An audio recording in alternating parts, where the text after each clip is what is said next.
GPTV Actu, votre émission quotidienne pour traiter de l'actualité brûlante. Vous avez été très nombreux à nous suivre ce matin sur la chaîne de Géo Petit Profond pour la matinale, la deuxième édition avec Bruno Gollnisch et Christian Vanest. Le tout géré, très bien animé par Nicolas Stoker. Et donc pour aujourd'hui, une émission très importante sur une actualité véritablement importante, quelque chose de grand, d'historique, un grand tournant pour la campagne présidentielle a eu lieu ce matin en heure française à 2h, une interview entre Donald Trump et Elon Musk sur le réseau X. Donald Trump qui n'était plus sur X depuis très longtemps, il était uniquement sur son réseau social Truth. Avant, il avait été banni, mais ensuite, il avait été rétabli lorsque Elon Musk avait racheté le réseau social, mais Trump ne communiquait plus dessus. Et donc, ils ont pu avoir une longue discussion ensemble et on va pouvoir traiter des points les plus importants qui ont été abordés justement lors de cette discussion tous les deux. Pourquoi ? Eh bien, parce que tout simplement, les médias mainstream ont commencé tout de suite leur propagande, c'est-à-dire les médias sont horrifiés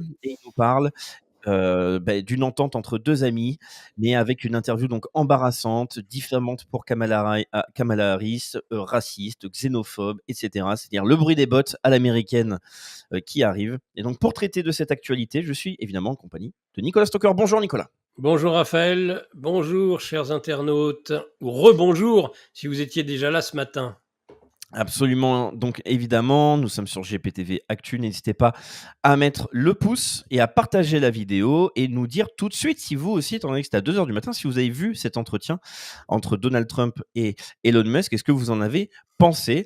Mais je vais tout de suite donner la parole à Nicolas pour commencer à élaborer les 5 points les plus importants à retenir de cet entretien. Alors, en propos introductif, on pourrait dire que c'est une histoire d'amour assez neuve, Musk-Trump. Longtemps, Musk soutenait DeSantis, qui était un des adversaires, très conservateur par ailleurs, mais un des adversaires de Trump, que Trump a vaincu à la loyale. Et avant ça, il était démocrate, Elon Musk. Il a eu vraiment un revirement. Comme Trump, pour le coup. Et oui, c'est après l'attentat. Ils s'étaient déjà rencontrés en mars. Et après l'attentat, il a décidé d'aller de plein pied dans sa campagne et a donné jusqu'à 45 millions de dollars tous les mois à la campagne de Donald Trump jusqu'en novembre. C'est dire. Son soutien est maintenant massif. Alors, cette information est fausse. Ça commence bien. Non, en fait, Elon Musk a corrigé lui-même, c'est-à-dire il compte soutenir, mais il compte donner beaucoup moins. Et en fait, les médias ont immédiatement relayé. Il avait été interrogé directement. Il avait expliqué d'ailleurs que c'était directement non pas de la fake news, mais du fake news. En postant un mème, parce que Elon Musk est un amateur des mèmes sur X. Il compte soutenir bien évidemment Donald Trump, mais ce n'est pas en tout cas avec ce montant-là. Mais en tout cas, il y a effectivement un soutien financier de la part d'Elon Musk envers Donald Trump, surtout depuis la tentative d'assassinat qui a vraiment fait changer l'opinion d'Elon Musk et son engagement, son soutien envers Donald Trump. Je devrais être plus attentif avec certains de mes réseaux qui m'informent, c'est toujours les mêmes d'ailleurs, qui sont champions en fake news. Je sais même un des réseaux, ce n'est pas, j'allais dire de mauvaises plaisanteries, alors je n'en dirai aucune sur ceux qui font profession de fake news et autres. On a de tout évidemment, il y a, surtout en cette période de la guerre de tous contre tous, c'est très bien que ce genre d'informations, que tu corriges, parce que, évidemment, on est tous soumis à des fake news en permanence, c'est normal, puisque tout le monde, ils se font tous la guerre. Et on sait bien qu'un des nerfs de la guerre, avec l'argent, c'est l'information et la fausse information, en dissociant bien d'ailleurs la désinformation de la propagande. C'est deux choses différentes, ce que oublient complètement d'ailleurs en général les Ukrainiens, qui font beaucoup, et nous les Occidentaux, beaucoup de propagande, mais rarement, voire jamais de désinformation. Or, pourtant, quand on fait une guerre réelle, le plus important, c'est la désinformation, évidemment. On va dire qu'on va attaquer à l'Est l'adversaire et puis on l'attaque au Nord ou à l'Ouest, bien évidemment. Ça, c'est l'art de la guerre, complètement oublié par les Occidentaux, par l'OTAN et Kiev, qui, eux, sont dans la pure communication et toujours dans cette vantardise, c'est plus fort qu'eux. Il faut qu'ils annoncent leur contre-attaque, leur contre-offensive. Il faut qu'ils expliquent tout de suite leur but de guerre, ce que personne ne leur a demandé, sauf peut-être leur soutien et entre autres leur soutien financier. Donc oui, faire toujours attention avec ces informations, puisqu'on est bombardé de fausses informations en Et je permanence par et les je uns vais et par les apporter autres. une précision parce que j'ai utilisé un terme, c'est vrai qui n'est peut-être pas connu de forcément tous les spectateurs, surtout ceux qui sont sur internet ou non. Donc, en plus, c'est une habituée qui, pour le coup, enfin, on lui donne un sujet qu'elle avait demandé et elle espérait qu'on puisse réaliser ça. Donc, c'est Pétue la France. Et c'est quoi un mème si vous ne savez pas ce qu'est un mème? Et c'est important pour comprendre aussi la psychologie d'Elon Musk. Souvent, il y a beaucoup de critiques qui sont faites ou beaucoup de personnes ont des doutes envers Elon Musk de par son attitude parce que c'est un autiste et il a une forme d'humour très particulière qui appartient vraiment au milieu du jeu vidéo, du numérique. Un mème, c'est tout simple. Autiste C'est quand Asperger, oui. exactement et c'est quand vous prenez en fait, une image, d'un mème culturel, c'est-à-dire en gros, quelque chose de connu, de culte et vous rajoutez simplement une blague dessus, des phrases et cetera. Vous le reprenez pour faire de l'humour et Elon Musk est très friand de ça. D'ailleurs, Thierry Breton qui avait menacé ou en tout cas, il avait prévenu, Elon Musk qu'il allait faire très attention avec cet entretien. Il parlait au nom de l'Union européenne et pas uniquement de l'Union européenne, c'est-à-dire au nom du Digital Service Act, pour faire attention sur les contenus haineux et sur le fait de voilà, modérer les propos. Et Elon Musk avait d'abord répondu bonjour en français et pour ensuite lui poster justement un mème qui expliquait clairement de lui dire d'aller se faire foutre. Voilà, Voilà, c'est l'Hidalgo. directement à On Thierry préfère Breton. quand c'est Musk Voilà. qui dit ça à Thierry Breton que Voilà. Hidalgo qui nous dit la même chose. Mais c'est important de dire ça Et puis pour c'est un Américain, donc c'est c'est normal un- qu'il parle anglais. c'est important de dire ça parce qu'on nous dit retour au sujet, mais c'est pour comprendre le contexte, c'est-à-dire d'opposition de situation, c'est-à-dire l'Union européenne, ça va être un sujet très important. Le sujet de la liberté d'expression, de X, de Elon Musk, de l'avenir politique américain et de la séparation qui risque d'y avoir avec l'Union européenne et aussi donc les Français qui ont besoin de liberté d'expression, qui ont besoin de lutter contre la censure, ils ont besoin de savoir la différence qu'il va y avoir entre l'utilisation qu'on aura des réseaux sociaux c'est-à-dire aux États-Unis, mais sinon au sein de l'Union européenne, avec des règles de plus en plus totalitaires et liberticides qui sont déjà en place. Voilà.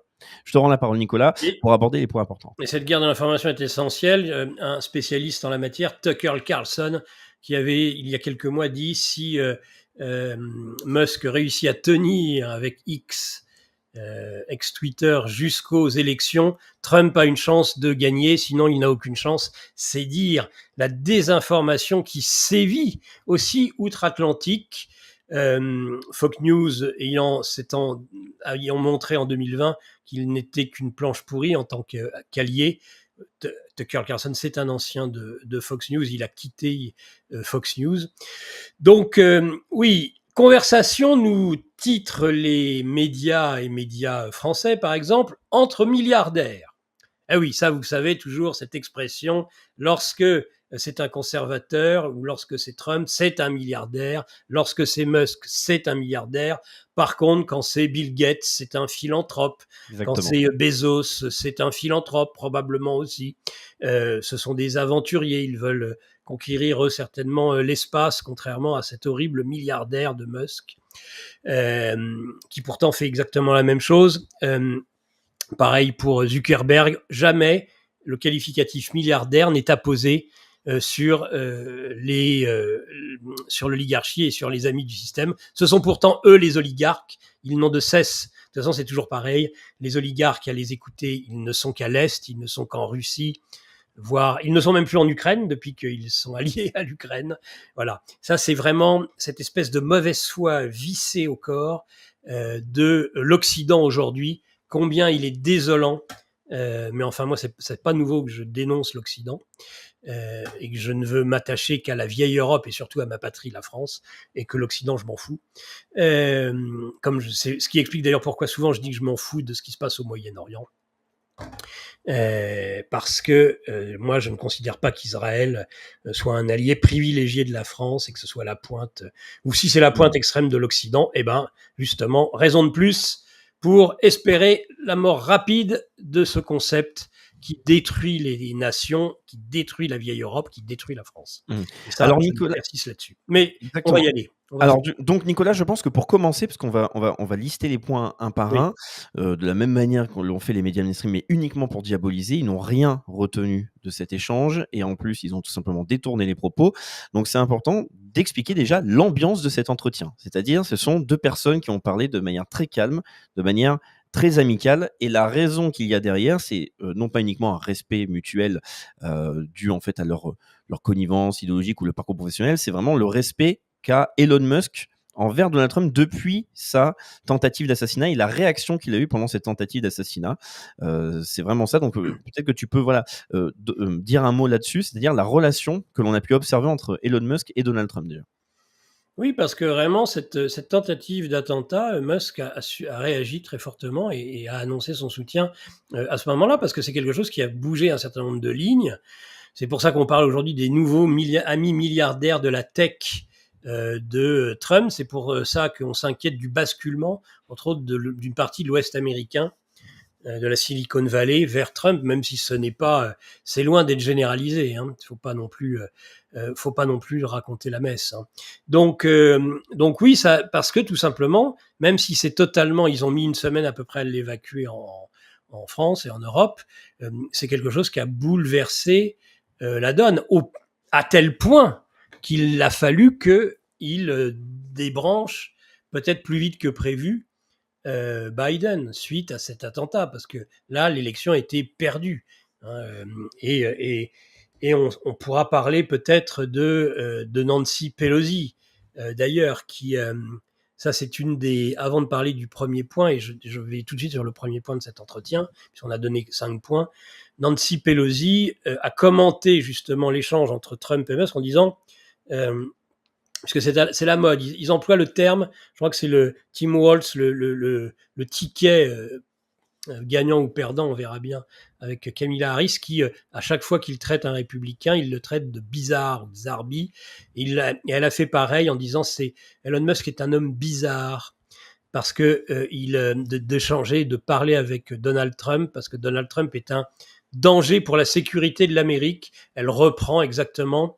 On sait que c'est elle qui a débranché Biden. D'ailleurs, c'est un des éléments, même si c'est pas l'essentiel. Mais on en parlera peut-être. On peut commencer. On en parlera après quand on parlera de Kamala Harris. Ouais. Très bien. Quand on parlera de Kamala Harris. Alors, le premier point, c'est Trump annonce une grande expulsion, ce que nous appelons remigration en France. Peut-être que grande expulsion. Parce qu'on sait bien, quand ça vient des États-Unis, ils ont toujours, même quand ça vient de Trump, ils ont plus de mal chez nous à l'attaquer. C'est plus fort qu'eux. On voit Macron peut même être très obséquieux, a été parfois très obséquieux avec Trump. Après l'attentat, on a même eu l'impression que la presse française se demandait s'il fallait pas commencer à soutenir Trump, c'est dire. Parce que voilà, c'est quand même le seigneur et maître. Nos seigneurs, et quels seigneurs, ont aussi... Il y a des suzerains et des vassaux dans cette oligarchie mondiale. Et bien sûr, le seigneur et maître, il est quand même il est dans l'état profond. On a vu comment Macron s'est fait adouber pour l'Europe. Il faut, quand on veut devenir un des leaders en Europe, on va chercher l'autorité là où elle se trouve, c'est-à-dire aux États-Unis, dans l'état profond américain. Alerte Info. Géopolitique profonde prend sa place dans le paysage médiatique français. Bonsoir à tous, vous êtes sur Géopolitique profonde, la chaîne qui est là pour remplacer les médias subventionnés. On investit maintenant la rue et on veut vous entendre. Le gouvernement de M. Macron nous a obligés et nous a enfermés chez nous. Mais on a besoin de votre soutien. Alors cliquez sur le bouton j'aime pour nous soutenir.